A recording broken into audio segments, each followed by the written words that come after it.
Charles Darwin, L'origine des espèces, épisode 23.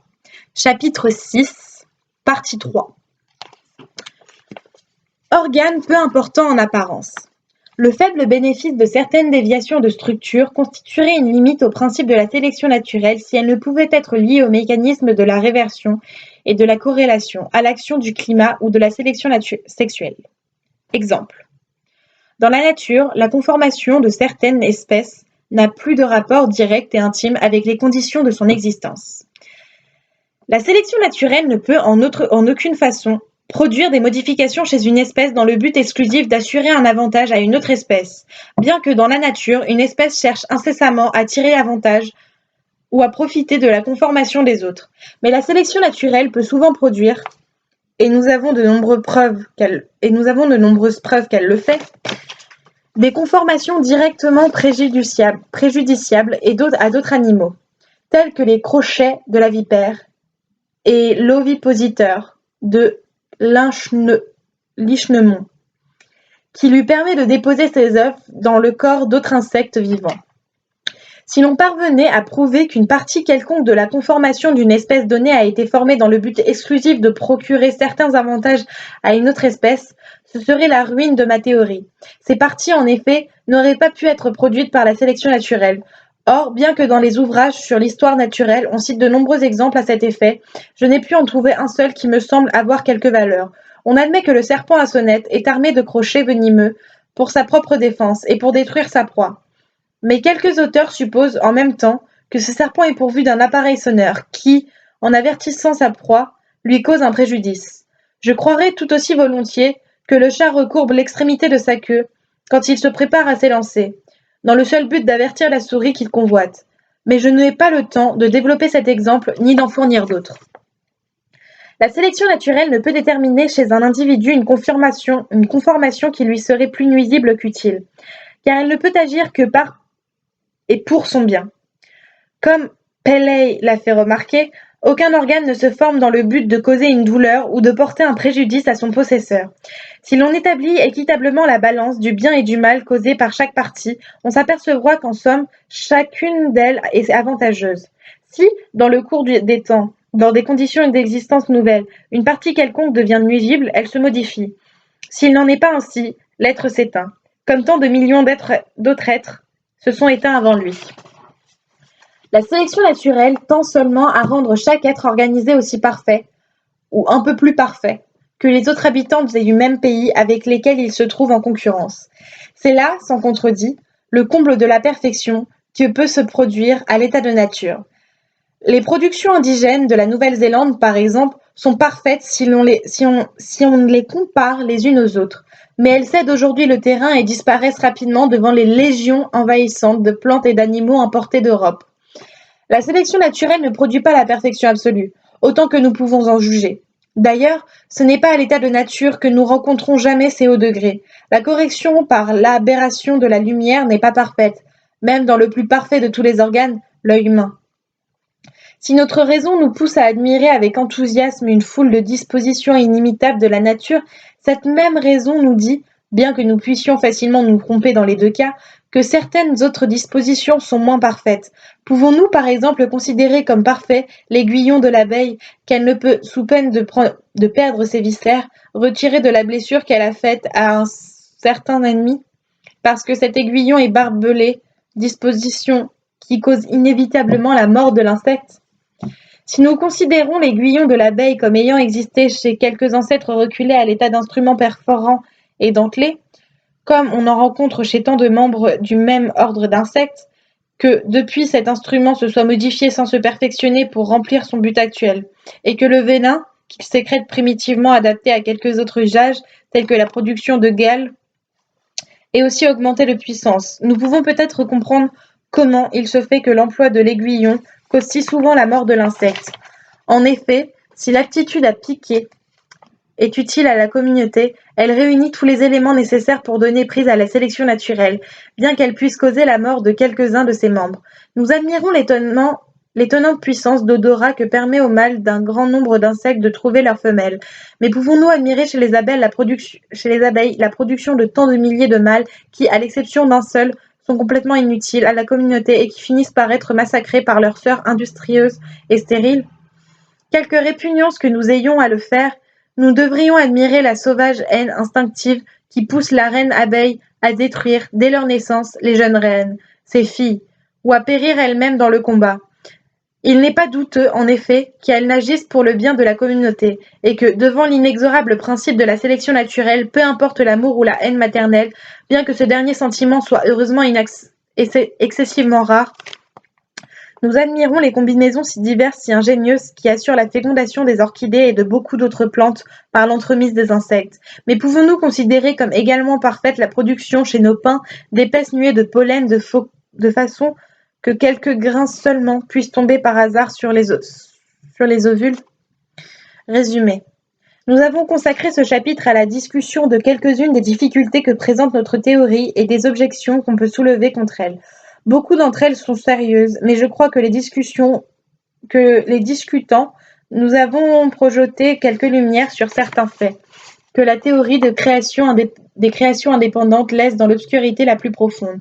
Nous avons vu que pendant une période donnée, les espèces ne sont pas infiniment variables et qu'elles ne sont pas reliées les unes aux autres par une foule de gradations intermédiaires.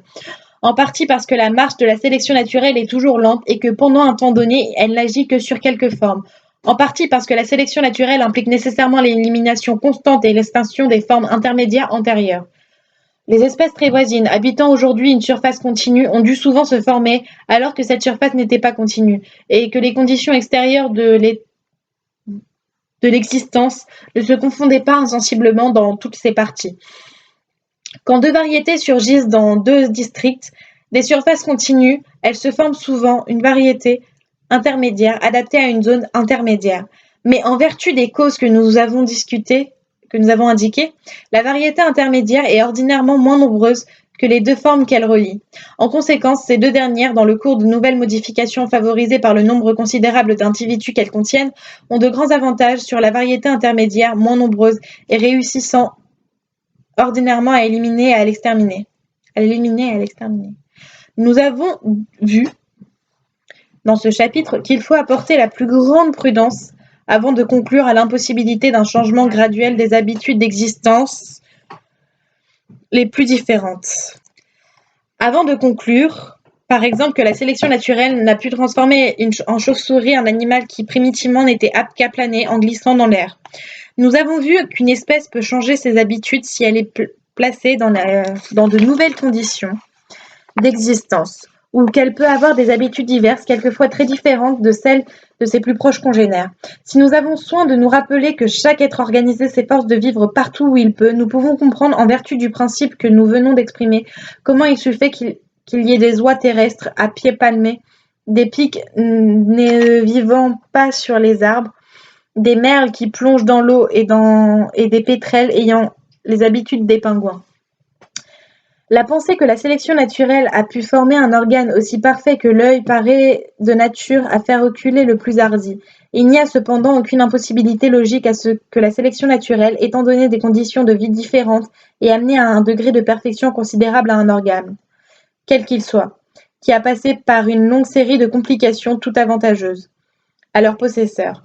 Dans les cas où nous ne connaissons pas d'état intermédiaire ou de transition, il ne faut pas conclure trop promptement qu'il n'ait jamais existé. Car les métamorphoses de beaucoup d'organes prouvent quels changements étonnants de fonction sont tout au moins possibles.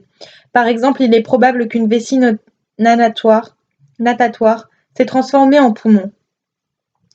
Un même organe qui a simultanément rempli des fonctions très diverses, puis qui s'est spécialisé en tout ou en partie pour une seule fonction, ou deux organes distincts ayant en même temps rempli une même fonction, l'un s'étant amélioré tandis que l'autre venait en aide, sont des circonstances qui ont dû, souvent, faciliter la transition. Dans bien des cas, nous sommes trop ignorants pour pouvoir affirmer qu'une partie ou qu'un organe a assez peu d'importance pour la prospérité d'une espèce, pour que la sélection naturelle n'ait pas pu, par de lentes accumulations, apporter des modifications dans sa structure. Mais il est certain que de nombreuses modifications, entièrement dues aux lois de croissance et n'offrant de prime abord aucun avantage à une espèce, ont été plus tard mises à profit par les descendants modifiés de cette espèce. Nous pouvons croire aussi qu'une partie ayant eu autrefois une haute importance s'est souvent conservée. La queue, par exemple, d'un animal aquatique existe encore chez ses descendants terrestres, bien que cette partie ait actuellement une importance si minime que, dans son état actuel, elle ne pourrait pas être produite dans la sélection naturelle. Non, par la sélection naturelle, pouvoir qui n'agit que par la préservation des variations profitables dans la lutte pour la vie. La sélection naturelle ne peut rien produire chez une espèce dans un but exclusivement avantageux ou nuisible à une autre espèce, bien qu'elle puisse amener la production des parties d'organes ou d'excrétions très utiles et même indispensables ou très nuisibles à d'autres espèces.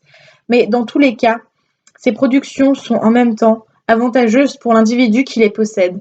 Dans un pays bien peuplé, la sélection naturelle, agissant principalement par la concurrence des habitants, ne peut déterminer leur degré de perfection ou force dans la lutte pour la vie, que relativement au type du pays. Aussi, les habitants d'une région plus petite disparaissent généralement devant celle d'une région plus grande. Dans cette dernière, en effet, il y a plus d'individus ayant des formes diverses. La concurrence est plus active et par conséquent le type de perfection est plus élevé. La sélection naturelle ne produit pas nécessairement la perfection absolue, état que, autant que nous pouvons en juger, on ne peut s'attendre à trouver nulle part. La théorie de la sélection naturelle nous permet de comprendre clairement la valeur complète du vieil axiome natura non factis saltum. Cet axiome, en tant qu'appliqué seulement aux habitants actuels du globe, n'est pas rigoureusement exact, mais il devient strictement vrai lorsqu'on considère l'ensemble de tous les êtres organisés, connus ou inconnus, de tout le temps. On admet généralement que la formation de tous les êtres organisés repose sur deux grandes lois, l'unité de type et les conditions d'existence. On entend par unité de type cette concordance fondamentale qui caractérise la conformation de tous les êtres organisés d'une même classe et qui est tout à fait indépendante de leur habitude et de leur mode de vie. Dans ma théorie, l'unité de type s'explique par l'unité de descendance. Les conditions d'existence, point sur lequel l'illustre Cuvier a si souvent insisté, font partie du principe de la sélection naturelle. Celles-ci, en effet, agissent soit en adaptant actuellement les parties variables de chaque être à ses conditions vitales, organiques ou inorganiques, soit en les ayant adaptées à ces conditions pendant de longues périodes écoulées. Ces adaptations ont été, dans certains cas, provoquées par l'augmentation de l'usage ou du non-usage des parties ou légèrement affectées par l'action directe des milieux et, dans tous les cas, ont été subordonnées aux diverses lois de la croissance. Par conséquent, la loi des conditions d'existence est de fait la loi supérieure, puisqu'elle comprend par l'hérédité des adaptations antérieures, celle de l'unité de type. Charles Darwin, L'origine des